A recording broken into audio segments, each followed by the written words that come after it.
간만에 리얼미터. 자, 뭡니까? 내용이 오늘은. 요거 보이죠?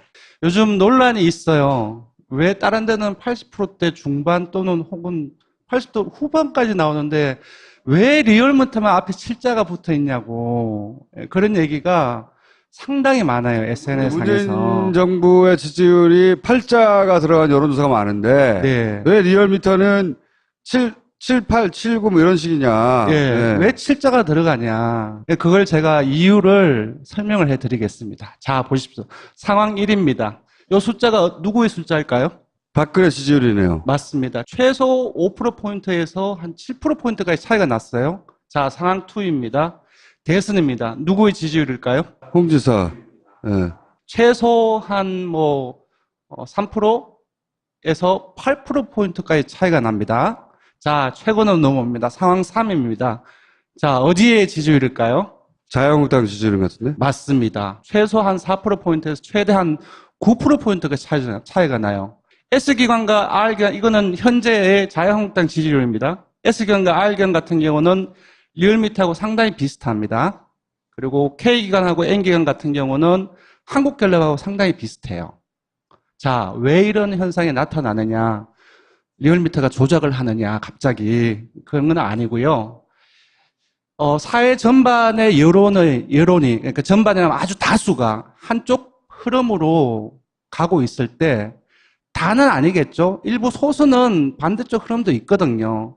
이런 분위기가 형성될 때 어떤 조사 방식을 거치냐에 따라서 다양한 효과가 나타나는데요. 그러니까 이런 분위기에서는 소수가 자신 있게 자기가 원하는 그리고 자기가 생각하는 바를 여론조사상에서 응답을 하기가 힘들어요. 특히 전화 면접에서는. 맞습니다. 그래서 이 다른 조사 방법을 거치면서 이러한 어떤 밝히기 힘든 그런 부분들이 증폭되기도 하고 상당히 완화가 되기도 하는데 전화 면접은 일종의 기명 방식이에요. 왜냐하면 조사원하고 같이 통화를 해서 조사원이 있는데 자기는 누구를 지지하고 누구를 지지하지 않아 라고 얘기를 하는 방식이고, 그리고 자동응답 같은 경우는 기계음이 나오고 혼자서 버튼을 누르니까 익명성이 보장이 돼요.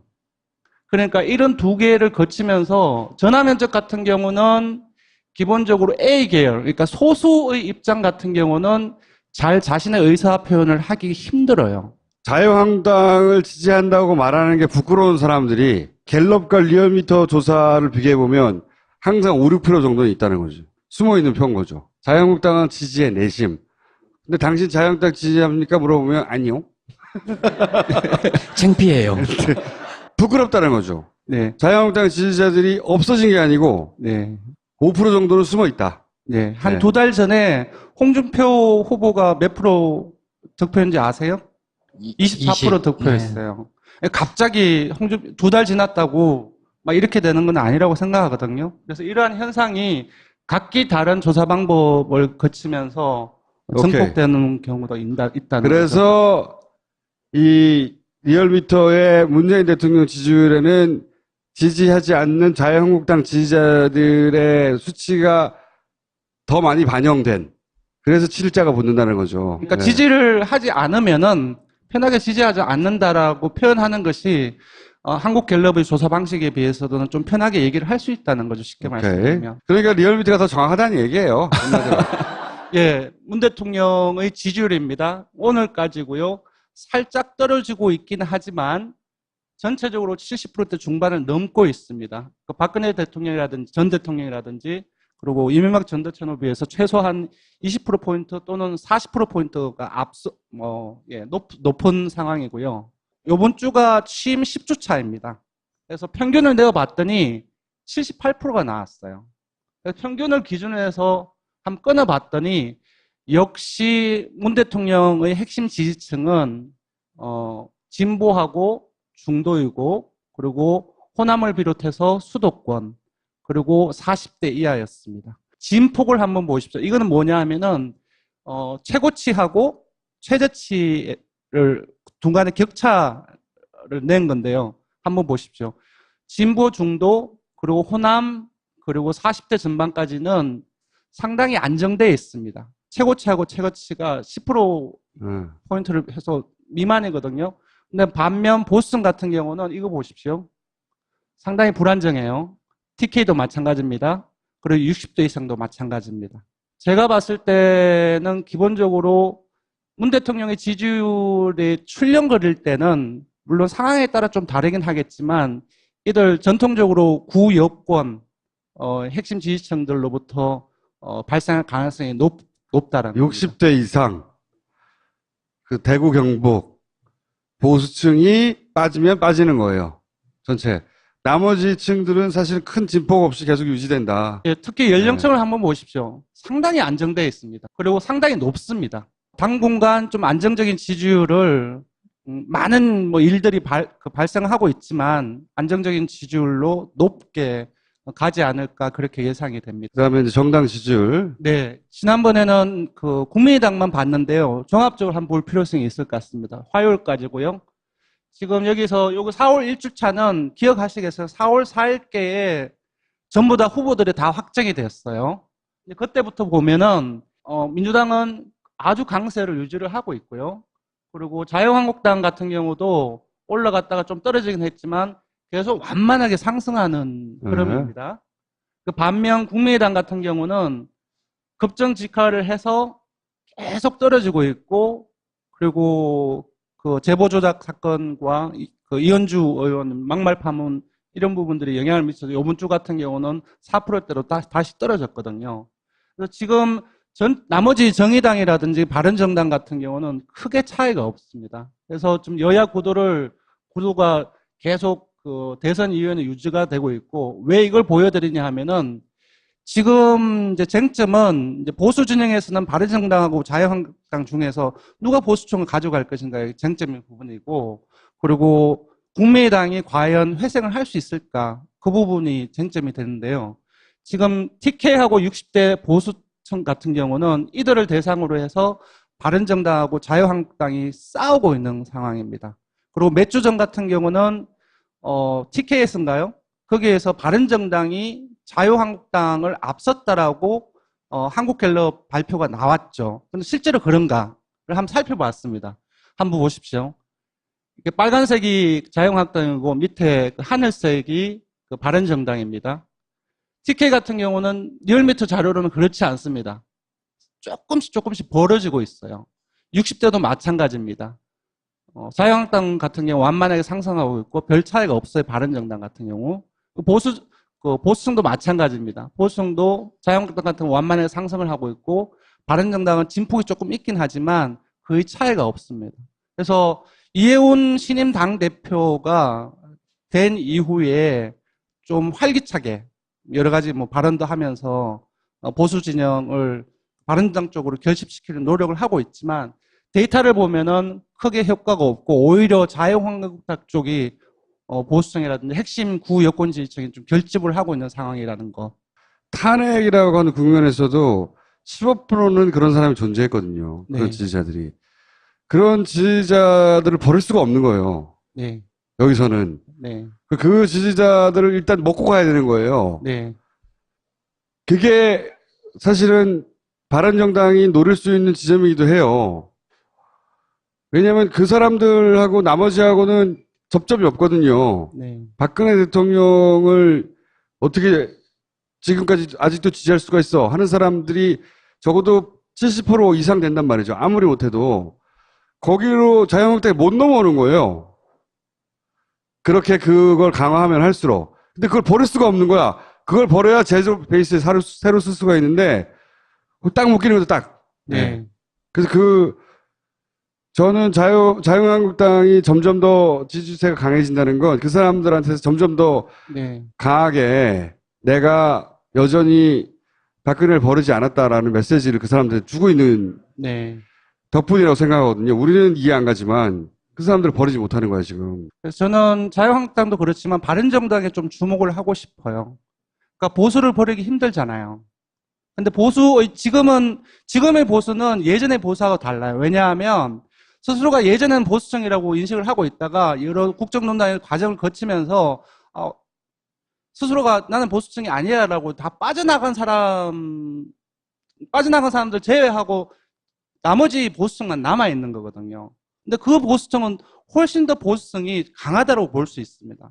그러니까 이런 지금의 보수층을 중심에 두고 그들을 바른정당이 끌어들이려고 노력을 해야 되겠느냐. 과연 여기에 집중해야 되느냐. 아니면 빠져나가서 스스로가 중도층으로 인식하거나 그런 사람들한테 타겟팅을 해야 되겠느냐. 그래서 바른정당 같은 경우는 이러한 그 경향을 보고서 당의 전략이랄까, 타겟팅이라든지 그런 부분들에 대해서 다시 한번 생각을 해볼 필요성이 있다고 후자를 봅니다. 해야 되는데 네. 후자에 대한 경험, 노하우가 없어요. 바른정당에. 바른정당은 언제나 자유한국당이 그래왔던 대구에 가고 네. 그리고 60대 이상한테 먹힐 메시지 그걸 가지고 10년 이상 해왔기 때문에 제가 바른정당 홈페이지 들어가서 정강정책을 읽어봤어요. 처음부터 끝까지 꼼꼼하게 읽어봤는데 민주당하고 별 차이가 없어요. 일부를 제외하고, 그러니까 안보 부분, 대북 문제를 제외하고는 민주당하고 차이가 없고 국민당하고도 차이가 없어요. 근데 사실상 현재 전국에서 봤을 때 과연 그런 정강정책대로 가고 있는지 그런 부분들은 다시 한번 봐야 되지 않겠냐라는 생각이 듭니다. 자, 그거는 저희가 조만간 이거 일부러 파파이스 때문에 조사를 한 건데. 5초 내에 얘기해 주세요. 5초 내에. 물어봤습니다. 각각의 정당 지지층별로 어느 정도 강하게 지지하는지를 물어봤어요. 떠날 가능성이 있느냐 이거지 한마디로. 그걸 보기 위해서요. 그러니까 역시 민주당이 가장 높았고요. 꼴찌가 국민의당이에요. 국민의당을 지지한다고 말한 사람 중에서도 예. 국민의당을 강하게 지지하는 사람 숫자 이거밖에 안 된다는 그러니까 거죠. 국민의당을 지지하는 사람들에게 10명 중 한 3명 정도는 계속 갈 가능성이 높고 70%는 상황, 여러 가지 사건에 따라서 빠질 수 있다는 거죠. 그러면은 5% 지금 대략 5%인데 거기서 요거는 한 2주 됐기 때문에 그때는 한 6% 정도 됐습니다. 6%에 30%면 2%잖아요. 예. 2%가 될 수도 있다는 거예요. 예, 그거는 여론조사상에 나오기 상당히 힘든 숫자이긴 하지만 네. 이론상으로는 그렇습니다. 네. 여기까지 하겠습니다. 감사합니다. 고맙습니다. 네.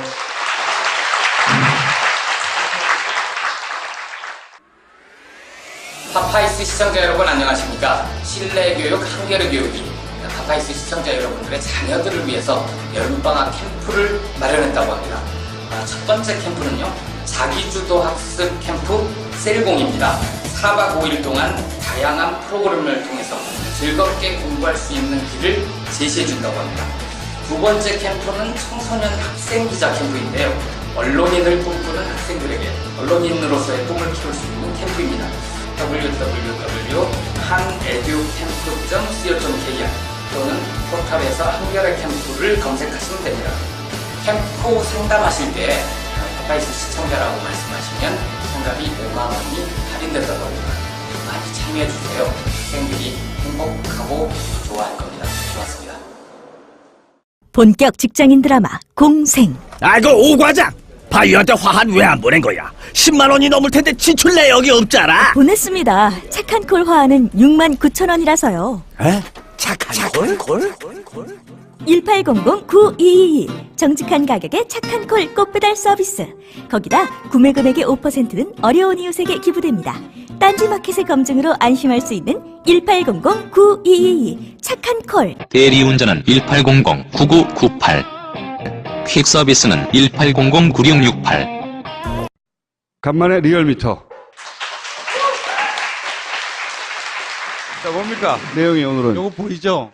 요즘 논란이 있어요. 왜 다른 데는 80%대 중반 또는 혹은 80도 후반까지 나오는데 왜 리얼미터만 앞에 7자가 붙어 있냐고. 그런 얘기가 상당히 많아요. SNS상에서. 문재인 정부의 지지율이 8자가 들어간 여론조사가 많은데 네. 왜 리얼미터는 7, 8, 7, 9 뭐 이런 식이냐. 예, 네. 왜 7자가 들어가냐. 그걸 제가 이유를 설명을 해드리겠습니다. 자, 보십시오. 상황 1입니다. 이 숫자가 누구의 숫자일까요?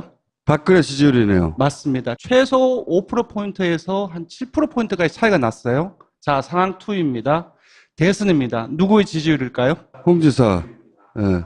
최소 한 3%에서 갤럽과 리얼미터 조사를 비교해보면 항상 5, 6% 정도는 있다는 거죠. 숨어있는 표인 거죠. 자유한국당은 지지의 내심.